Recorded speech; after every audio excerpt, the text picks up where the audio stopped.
Жирэмсэн үед хоолны дэглэм шаардлагатай юу? Хэрэв таны хоолны дэглэм тэнцвэртэй, олон төрлийн хоол иддэг ба цусны шинжилгээ сайн байвал тусгай хоолны дэглэм шаардлагагүй болно. Гэхдээ ийм зүйл тийм ч олон тохиолддоггүй. Калори тооцоож өөрийгөө зовоохгүй тулд зөв хооллолтын энгийн арга бий. Ямар ч тавг авч бодлороо 2 хуваана. Тавганы 1 хагасыг ямар ч хүнсний ногоо ургамлаар дүүргэнэ.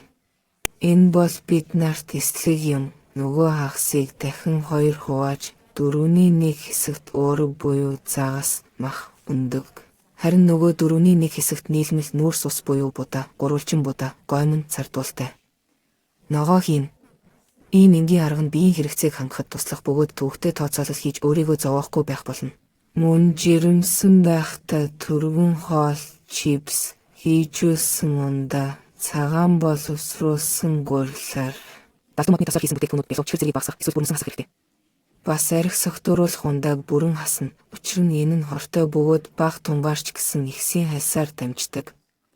Нэмж хэлэхэд жирэмсний үед чин хасах зорилгоор тусгайлан хоолны дэглэм барихыг хатуу хориглоно. Учир нь энэ нь таны болон ирээдүйн хүүхдийн эрүүл мэндэд муугаар нөлөөлж болзошгүй. Тэнцвэртэй хоолны дэглэм баримталбал жирэмслэлт сайн явагдана.